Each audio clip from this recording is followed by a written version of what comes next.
Hey, I'm Jeff, and I make music with my brother. Hi, I'm Jonathan, and I also make music with my brother. Together, we are Ekko and Sidetrack, and we make music that sounds like this. And this.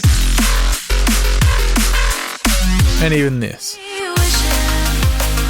This podcast is about music, creativity, and everything in between. Welcome to A Band Apart with Ekko and Sidetrack. Jonathan, I really enjoyed listening to last week's podcast because I had not forgotten that we had that conversation with Josh, but I had forgotten parts of it, and I think some of them are pretty bloody hilarious. Namely his poo story, and also just him in general. He's a funny guy. He's a very funny guy. So dry. He's so dry. I think that's the reason why we got along so well at Liquidity. Like when we first met him, that was the thing that we were like, he speaks our language. Yeah. Yeah, it was really good, not to blow our own horns, but What were one of your favorite parts? I obviously like the references to the speedboats, and just, because you do think that when you're an up and coming producer, like, those guys that I buy their records, they must be crazy, amazing, have all the things. And then you meet them and you're like, oh, you're just normal people. Like, yeah, I just live down the road. What was it that it was Shimon having a spa, wasn't it? Yeah, something He had like a that. spa at Shimon's house or something. He was like, whoa, this is what you can get. But regarding the podcast, Holly, my girlfriend, listened to it and she really enjoyed it. Shout out to Holly. Hey, Holly.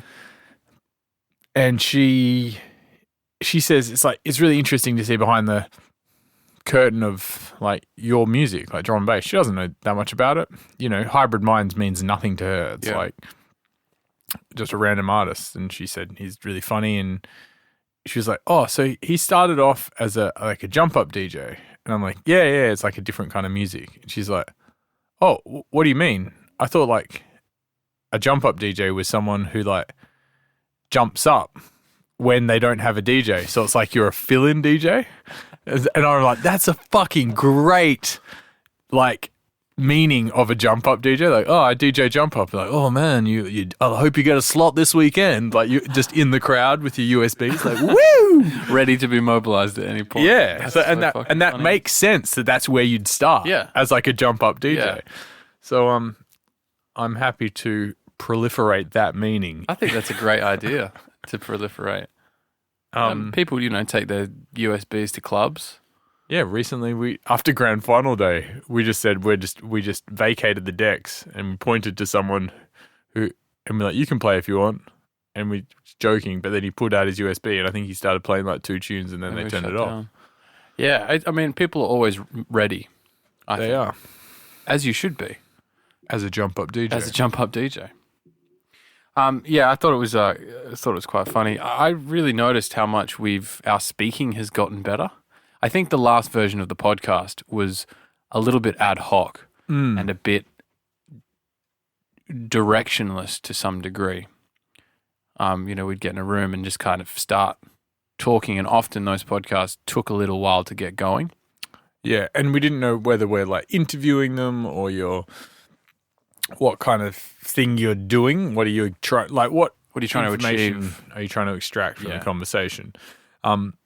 I found myself listening to myself trying to keep things on track. Like, okay, I've kept up to date like with this. And when did you meet Matt and stuff? And I'm like, I don't know. Also, just hearing your voice from a few years ago, you're like, you sound like a wiener. Yeah, that's not how I would speak now. Like, I was even listening to it and being like, I bet I interrupt, or like, oh, just shut up, Jeff, or something like that. Like, but it's good because it shows you that we've evolved and we're improving, not only in how we speak, but also how we listen.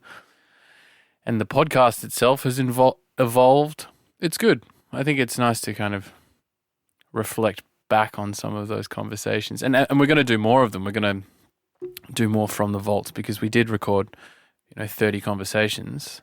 And it'll be interesting as we put more of them out to see how they see if they've dated And also we can have some repeat guests as well, so we can catch up with what they've been up to in the last 2.5 years. Yeah, that's a good idea. We should have Carl back on. Yeah, I don't know about that guy. Yeah, he is kind of annoying.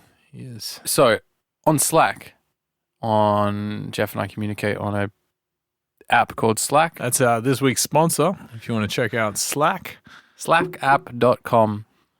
it's an organizational thing. It's really good, but that's by the by. Jonathan, you were saying something. Yeah, so I was thinking at work, and I sent you a message on there in the podcast chat asking, what are you a fan of? Because I was thinking about what I was a fan of. Like, what am I really into? Like, obviously, we're into music. Obviously, we're into drum and bass. But what else are you really into that you can say a fan? After grand final, which was the final game of AFL in Australia, I saw so many people wearing team jerseys and like super psyched for their team. We won. We did it. We did it. And I didn't do fuck all. I've always thought with team sports, like I've enjoyed team sports. I like sport, but I've never really been a fan of a team. There's always been that disconnect. I was like, what am I a fan of? What would I wear a jersey of and be like, fuck yeah, we did it. Yeah, okay. So I was thinking about this on Tuesday, and I wanted to ask you, what do you think you're a fan of?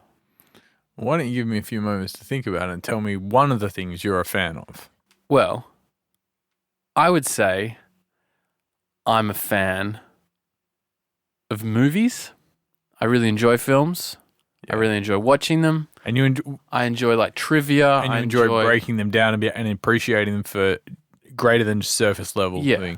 I'd agree. I also enjoy. I was even thinking fan of cinema. Yeah, fan of cinema. And I was thinking more about that.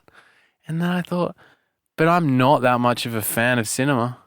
I know people who are real fans of cinema who would watch much more uncomfortable films than me. Shout out to Tony Gleed. And they would watch like much more many more movies than I do. I'd try to watch more films. Probably try to watch one a week. But even that's quite hard. And then there are people that have much more fandom towards films than I. I'm a fan, but I'm still feel like I'm just below. But do you think I'm still in the exterior? Do you think you have to be like above a 5 or something to be a fan? Well, that's what I want to discuss. Like, what is a fan? Because as I was thinking about this stuff, I found myself going, I don't think I'm a fan of a lot of stuff. I like things. Yeah. I like photography. I like taking photos. I like film. I like music. You like specific bands. I like specific bands. But I don't think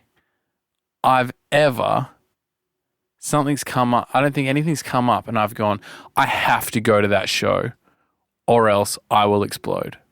Yeah, I think I can tend to agree. We feel passionately about things, but we're also like kind of realists. Like I'm like, oh yeah. Like about so much. I'm passionate about things. Like I love bands and I love music and like cooking is another one. Sorry that I just remembered. I'm a fan of food. I think we're fans of food and like eating and cooking, but you can be a fan. It's like so there's two things.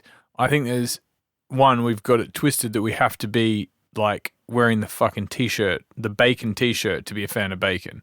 You don't have to be. You can be a fan of bacon and like just be on the outside. But two is that we are can be pretty middle of the road on something. It's like, it's like, it's not non-committal. Or maybe it is. It's like non-judgmental as well. It's like, oh, you're a fan of that. Yeah. Okay. Cool.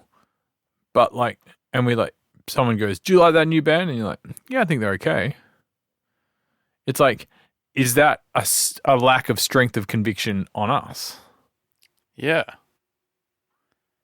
It might be. Well, for me, at least.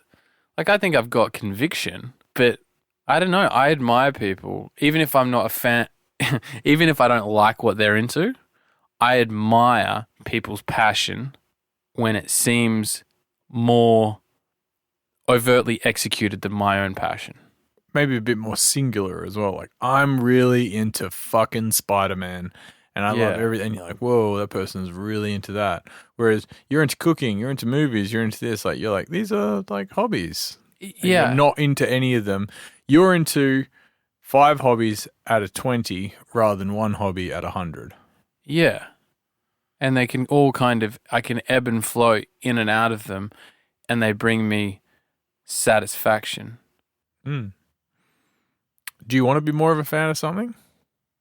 And what would that look like? Or do you think it's related to, like, focusing and putting priorities on that thing? So you go, you know what? I'm a real fan of exercising and staying fit. I think the word fan is a bit of a coverall here, but I'm a real fan of the gym. And then you're like, I'm going to focus more on that and prioritize that and like read more on that and become a bit more of an expert. Is that what you're saying fandom is? Or do you think passion?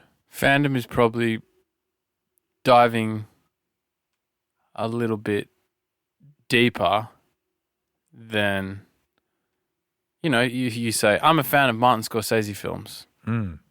For some reason, I always say Martin Scorsese whenever we talk about. But you can't be a fan of Martin Scorsese films unless you've seen Mean Streets like 10 times. Yeah, like maybe. You can't be like, I've seen The Departed, I've seen Shutter Island. I'm a fan of Martin Scorsese films.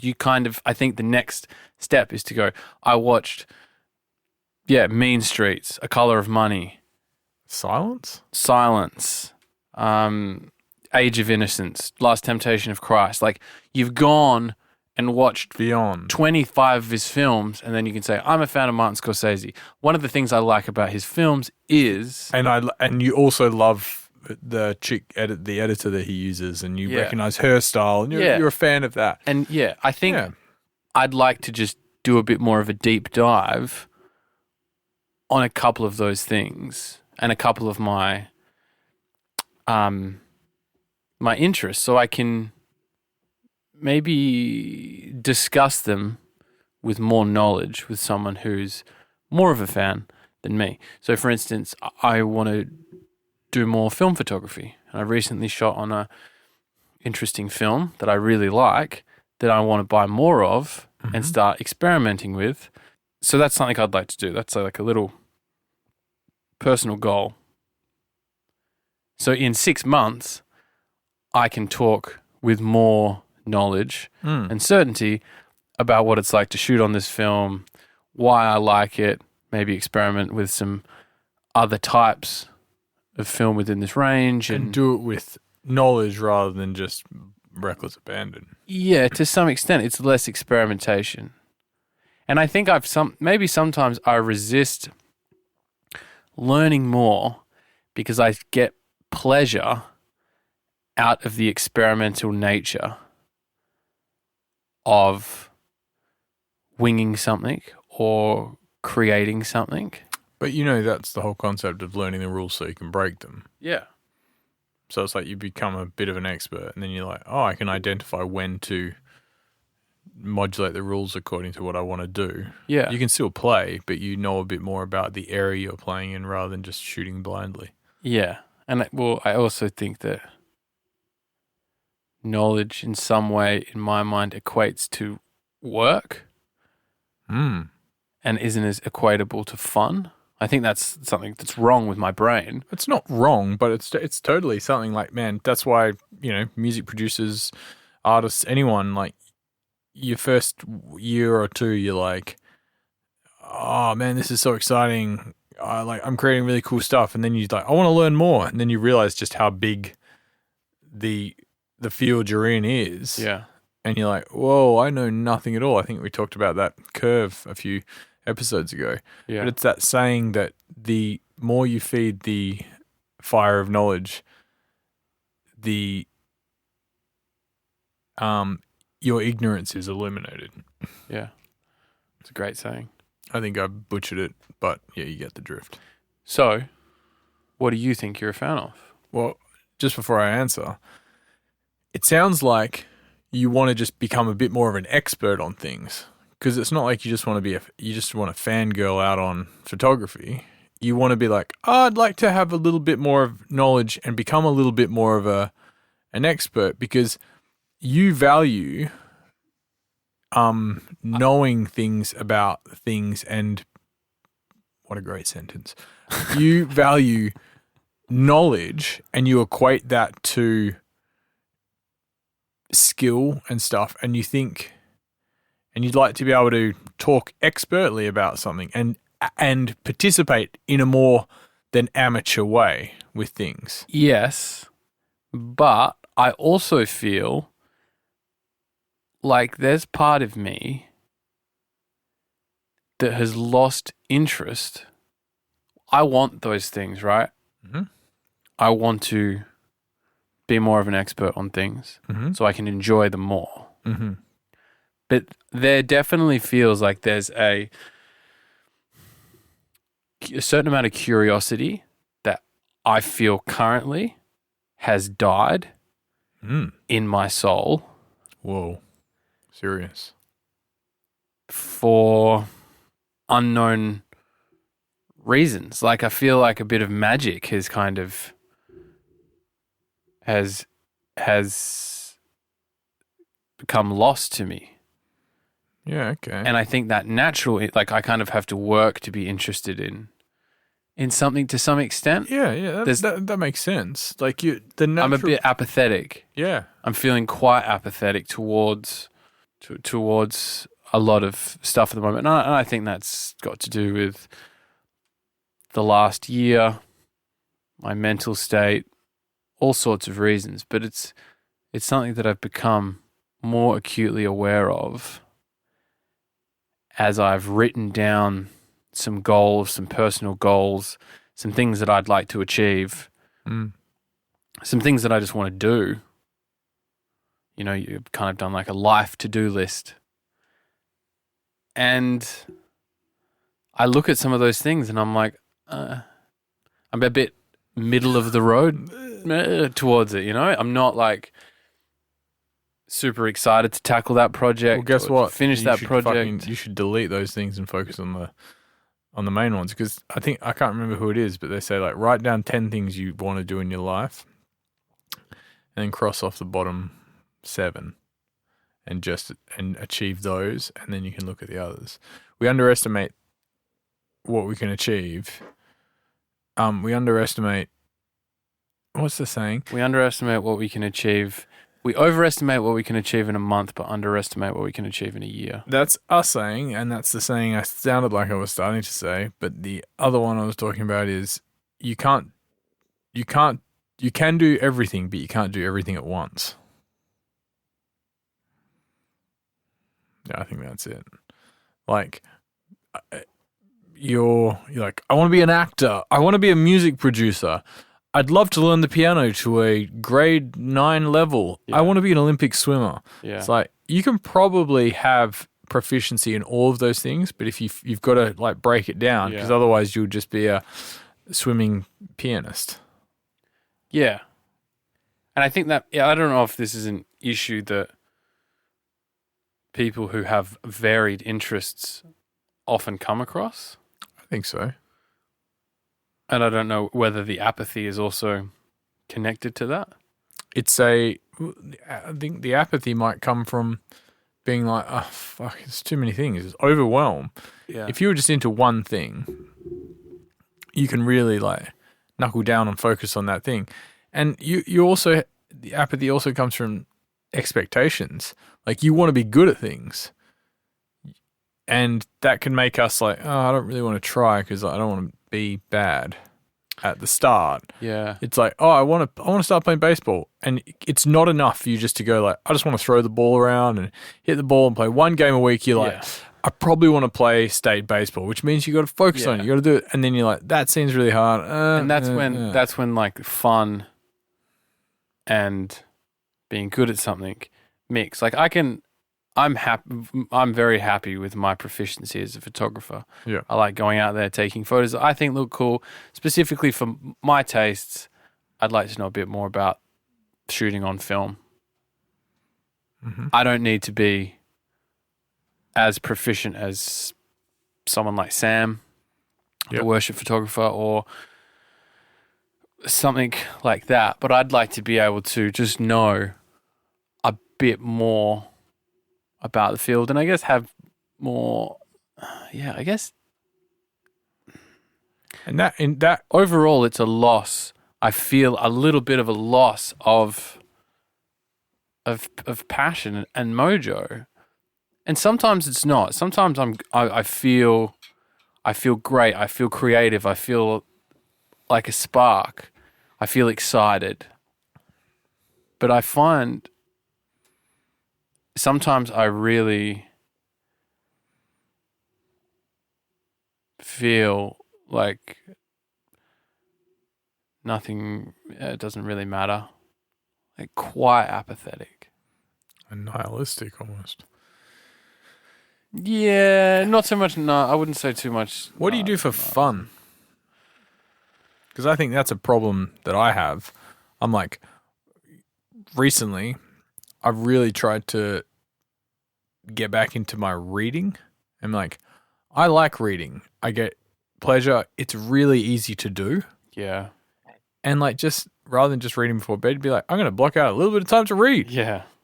And you go, not only am I absorbing great story and interesting information and stuff, but I'm also like doing good for my brain, and I'm relaxing, and I'm away from a screen, and you're like, this is spectacular, and it's so easy to do. And I'm like, whoa, I feel like I'm reading for fun a bit more again. And it's like, people play sports, people, when you're a kid, you do so much of it for fun. Then you start to take shit seriously. Yeah. And then it becomes quote unquote work. It's about now then finding that balance, because if it becomes work too much, then it's no fun. And if you're not finding fun in the rest of your life, then you start to believe that I never have any fun. And so you might also look for fun in weird spots. I'd say, i.e. masturbating in front of a mirror. at the moment, Just kidding. You can do that. I I run endorse it. an exercise. I enjoy the exercise, but I wouldn't say I do it for fun. And it's not. I would also say that we're exercise people that enjoy exercise, but It's functional. pretty functional. I'm not sitting there going like, I'm gonna join a CrossFit team. I'm gonna join a fucking so and so.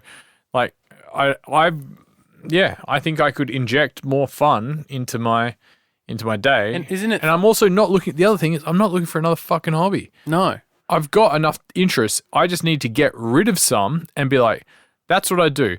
I read books, I draw, I do that, and I play the guitar. And I'm going to get kind of proficient in all that stuff, and everything else I'm going to just enjoy. Like, I'm under no illusion that I'm going to become a movie director. Yeah. So I'm not sitting there taking notes when I watch a fucking movie. I can just sit there and be like, oh man, that's a great movie. And I still have a comment on it. I'm enough of a fan that I can still be into it and have an opinion, and I don't just go, wow, look at that new thing completely. But I'm not that invested in it. So you got to pick and choose your battles. So recently I made a film clip or shot like a video clip for someone, Yes. and that was fun. And I really enjoyed that. I got to be creative. I got to do photography. You got to flex your expert skills as well. Yeah, and I've got skills in that region, so it was fun to do. And I had a lot of fun doing that. Mm. And I think I would have fun doing more creative video stuff, not necessarily for money or not necessarily for I would just do it for fun, like I used to when I was a kid. Mm. But there would come a time, maybe even after a couple of weeks of doing that, my brain would then go, okay, like this is a viable side business, or like this is you could do something with this, and it quickly turns into potential work. It's like taking a Yep. photo. It's like taking a photo and going, I really like taking photos. And someone goes, that's a really cool photo. I'd buy that photo. And then suddenly you're like, well, should I be making a business Yeah. of like selling my photos? And like, I think Bert Kreischer talks about this on another podcast. I've heard him say this. And he's like, I have struggle separating hobbies from business ideas and things that I enjoy doing. From things that I could generate income. Yeah, because I think, our careers are in creativity. We produce music. We have an online presence. So you can very easily incorporate a lot of quote unquote fun things and creative things that we like doing on the side into our business. Yeah. So you could instantly go, well, Jono, if you like making videos and directing things and coming up with ideas, why don't you come up with ideas for Ekko and Sidetrack? And then suddenly the fun thing becomes work. It's almost like I need to find something that is so unaligned with drum and bass and music that can really be my the painting. I've enjoyed doing some painting recently. Mm-hmm. That's been fun. Sorry, you didn't finish that sentence. Oh, but like something that's so unaligned with drum and bass and music and our careers that it can be a complete switch off for fun. Also, why don't you just start doing more stuff for Ekko and Sidetrack and be like, it's fun and work? Because this... Yeah, for sure. For sure. And the concept, it's really interesting you say that there's like this like tick over where you go, this is work now. It's like nothing actually changed. It's just your perception to the thing. Yeah. And I think maybe I think that the fun thing will be more of a break from thinking about Ekko and Sidetrack and kind of not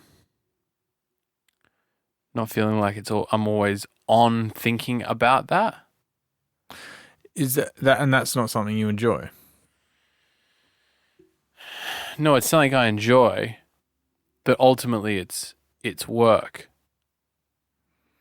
Maybe that's a little bit where we differ.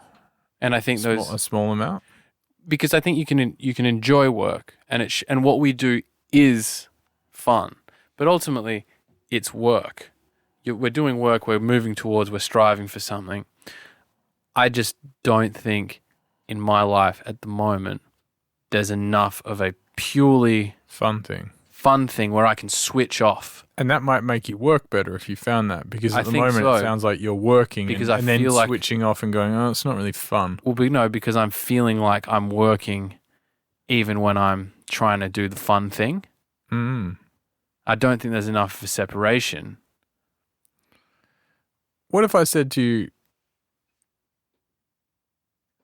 you can have fun and work, but it was about better compartmentalizing your, like, I've had some fun and now I'm going to work on what I had fun on and then I'll be able to have fun again, rather than always believing that one thing you're doing should be fun.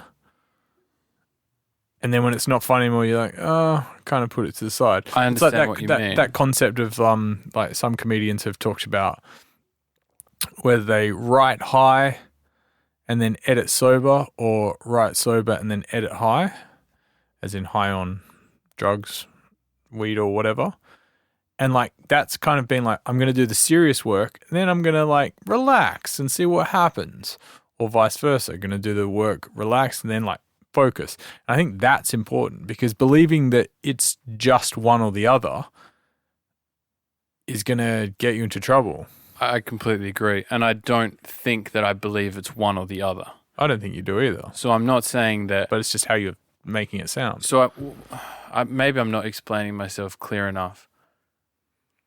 No, I understand. I have a lot of fun mean. as when we work and as we work. And you do switch between like, that was fun. You play around on some synths. Okay, now there's some work. We need to put that into a tune, or we need to arrange it in some way, or we need to do some mix work. That's fine. I'm talking about something.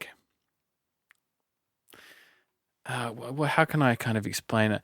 You know how very rarely have we ever gone on just a straight holiday? Yeah. You know, people go, I'm going on holiday. I'm not replying to any emails. I'm spending a week on a beach doing fuck all and having a full reset.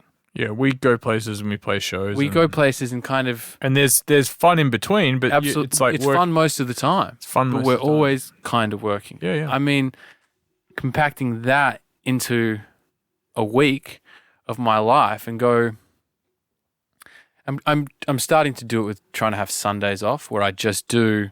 Whatever the fuck you want. Whatever the fuck I want. Yeah. And I think... And if what you want to do is work, quote unquote, then by fine. all means, but you're not obligated. Yeah. And I think what I need to do is just inject a fun thing on that day that I can go to work on Monday and be like, I had a lot of fun yesterday. And when I say fun, we've really want fun. We've said fun really so much because I do feel like I've lost a bit of that like. When was the last mojo time you wanted, when you had that fun, when you felt that spark?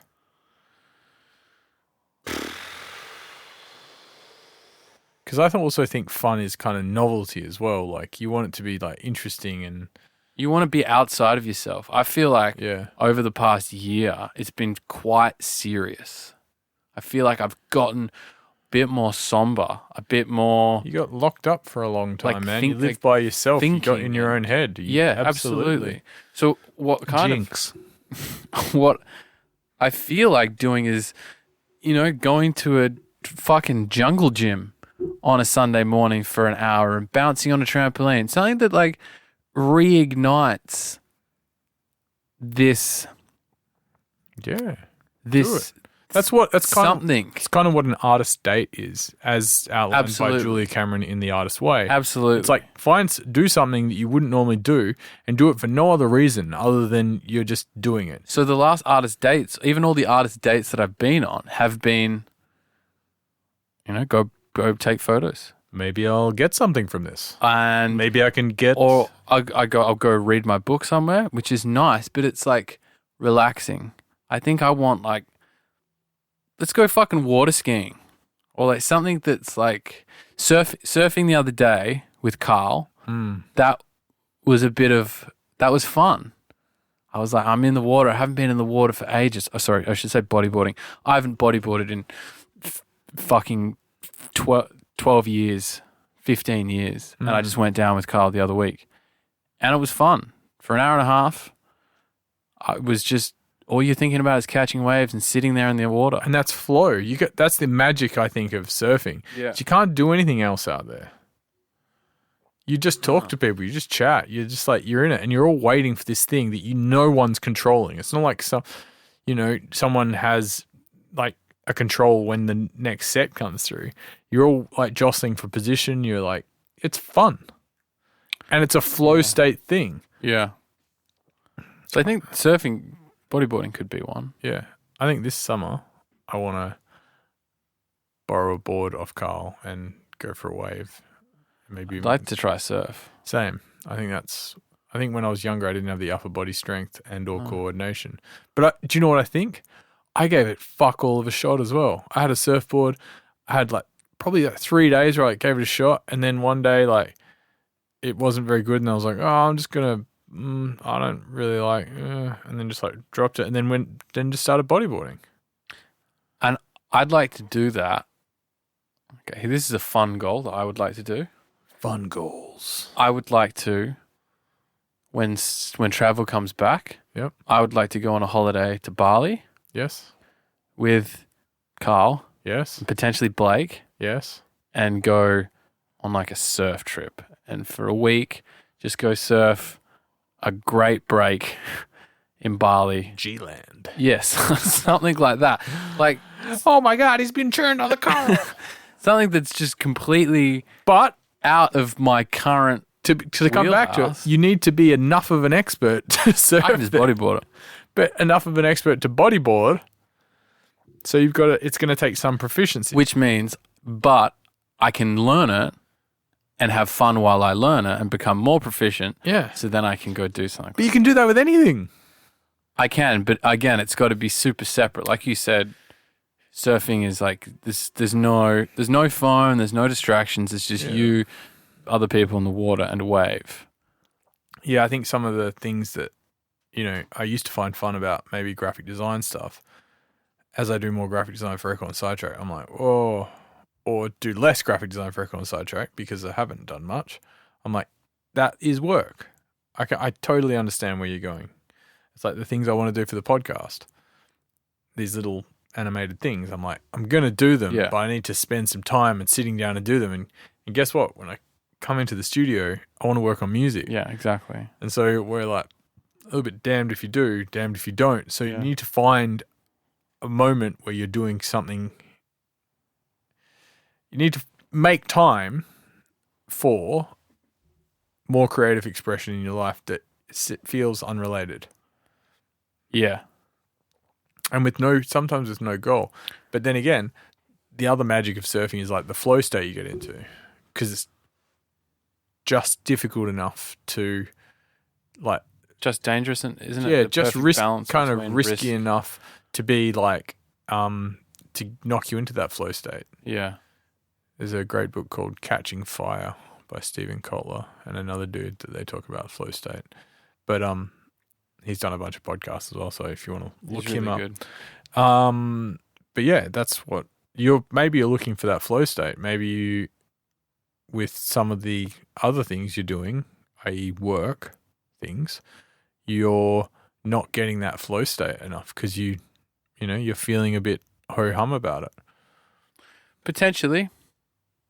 I still think you also agree with the more fun thing.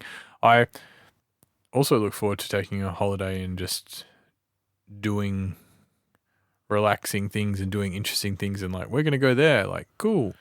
And I think, the holiday thing is down the line. We put pressure on ourselves to achieve as well. And I think that's probably one of the things that I need to be more aware of. So I don't take a photo and instantly go, I could print this off and I could do this. And so often I say, I could do this.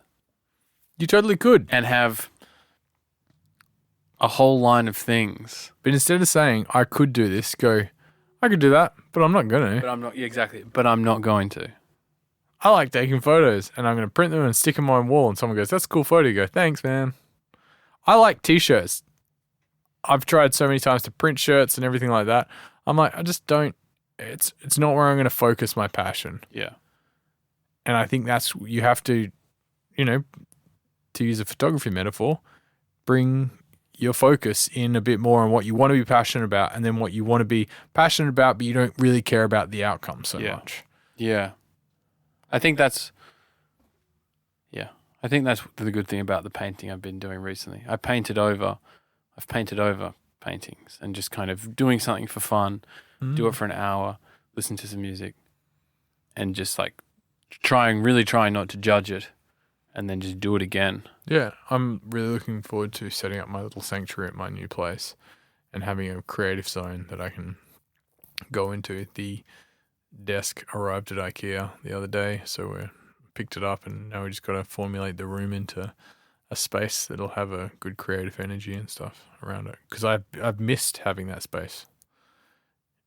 Yeah, and I think that's one of the things that's contributed a little bit to my listlessness recently. But listlessness is a good word. It is. Jonathan, you asked me what I'm a fan of.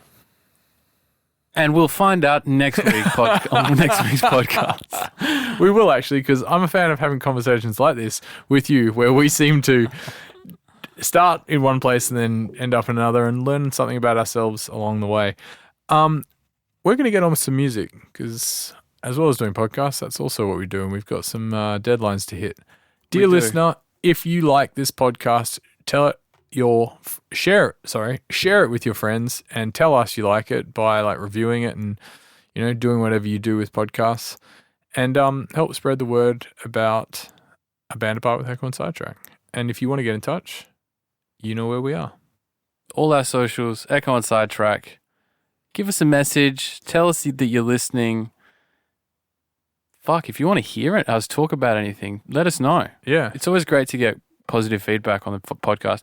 I got a message the other day on my private Instagram saying, by a guy called Matt.